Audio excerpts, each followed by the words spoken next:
Welcome back, folks. It is Jafer, and today we're going to take a look at a brand new mouse from a brand new company. It is a right-handed ergonomic mouse, and I know those out there that are looking for a brand new ergonomic mouse, you're going to want to stay tuned for this because I know symmetrical's kind of taken over the scene. But without further ado, let's get into it. Once your Xlite arrives, you're going to notice right away that the packaging is very premium, super sturdy, and very well packed to prevent any damage from the mouse during transit.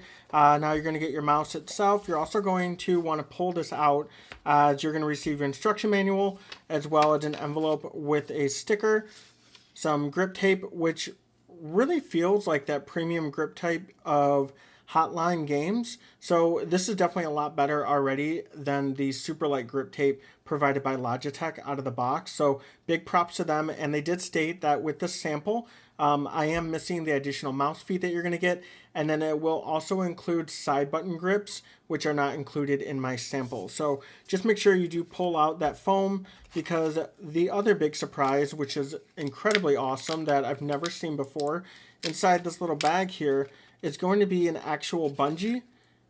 Yes, an actual mouse bungee, and we will showcase that here later on in the video. Depending on when and where you purchase or pre-order your Xlite, it's going to run you $48.85 to $59.95, available exclusively on Pulsar.gg, and then eventually it'll make its way onto the Amazon websites for your region. This is your super lightweight Zowie EC2. And I say that because it's going to have that identical right-handed ergonomic shape, but I definitely want to give Pulsar credit for really making something that is unheard of in the market, and this is this endoskeleton style. And normally with our lightweight mice, we're always going to see the cutouts on the sides as well as on the top, even sometimes on the buttons, but never have we seen the cavity that we're seeing underneath this particular mouse. It's definitely something that's really unique. It's coming in at 122 millimeters long, 59 millimeters at the grip, the center point where the side buttons and sensor are, and it's going to flare out to 66 millimeters. And then we're looking at a height of 42. So it is that very common, popular, safe shape of that EC2 if you're familiar with it. However, if you've never used one and you're watching this with a Death Adder or a Model D or even the G-Wolf Skull, this is definitely something that you might want to pay attention to because of its lightweight design. It is coming in just under 50 grams, which is just absolutely remarkable. When I first opened the box, I really didn't know what I was picking up because it didn't feel like I was picking up anything. What makes that EC2 shape one that a lot of folks will try to mimic is that it's perfect for nearly every single grip style and almost every single hand size. So I have a 19 by 10, and I can definitely go with an aggressive or relaxed claw. I can go into a fingertip position, or I can simply go into a rested palm if I want to be really slow and hate my life. And honestly, it's what makes this such a versatile mouse, is that because it's taking that same form of the EC2, the Xlite is a perfect addition to anyone that's still struggling or experimenting with a certain grip. And when I first posted this on Twitter, a lot of folks definitely gave it a side eye because of just the large cuts from underneath. And rest assured, the structure and durability on this has been absolutely insane for me. There is no creaking, there is no flex. I believe they really found the correct pressure points on where to put everything on this skeleton. You can see here, this is the only flat spot. Obviously, it's going to be by the side button, so it's going to reinforce that if someone does have a habit of applying excessive pressure there.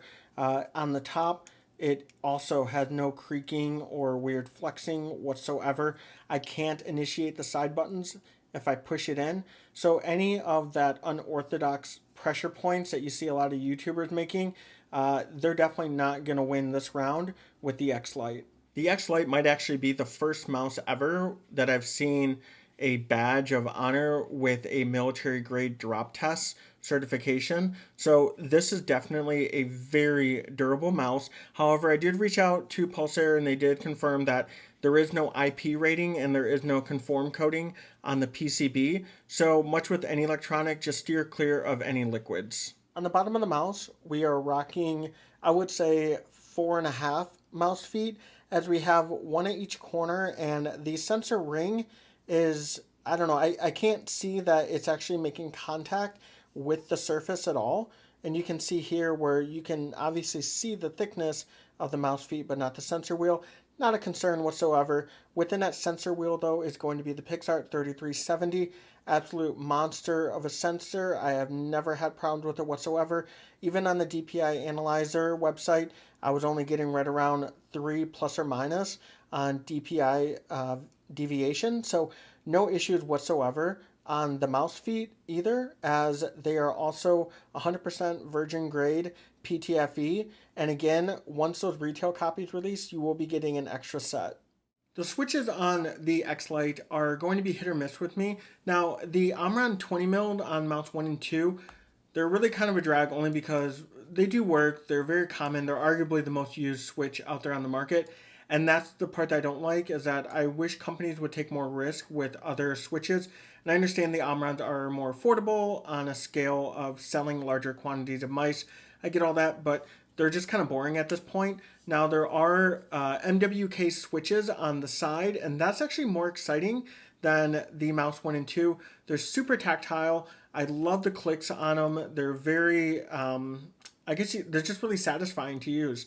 So let's go ahead and give you a sound test of all the switches, including that scroll wheel.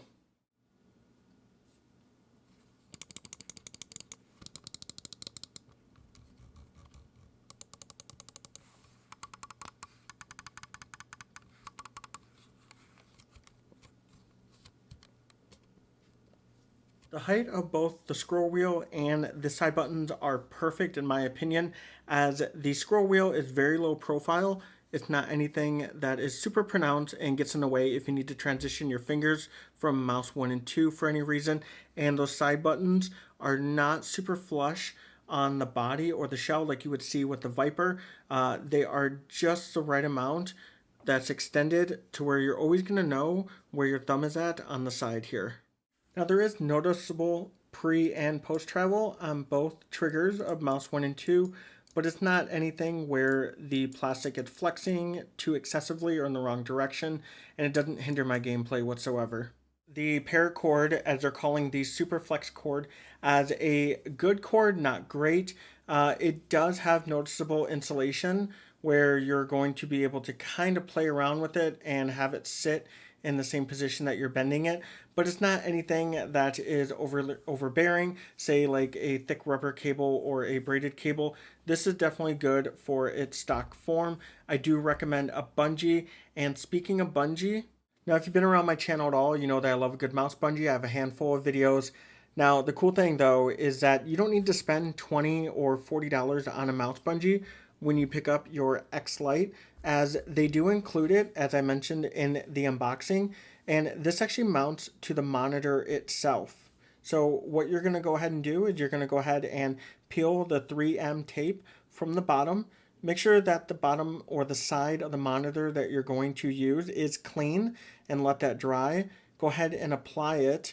Now, with the rubber portion, make sure the long end is pointing toward the mouse. It's going to be pointing toward you. Go ahead and insert the cable through the slit and then position that right inside that mount, and you have yourself a built-in mouse bungee that also allows you to reserve some desk space from having to have a standalone mouse bungee. Really an ingenious idea. The Pulsar software is very accessible. It is available through their website directly, so it's pretty easy to find. And I do recommend it only because the mouse does not have a DPI button. So if you do want to make any adjustments, you are going to need to download the software, as well as there are no profile buttons or anything like that, which is all customizable right within the app. But with the parameters, you can adjust your mouse sensitivity, your pulling rate, scrolling speed, debounce. Your lift-off distance goes from low to high, and you can also create macros, and your DPI profile can go from 50 DPI all the way to 20,000. So overall, that's my impressions on the Xlite. I think it is a fantastic mouse. I think Pulsar has really set a foundation on what they're wanting to achieve within the industry, and that being a very affordable mouse with high performance components, and something that I think is going to turn a lot of heads, whether it be in the casual or competitive scene. But that does it for me. I am Jafer. I appreciate you watching the video. If you did like it, please throw a like. And of course, hit that subscription button if you're looking for more content. Until next time, stay safe.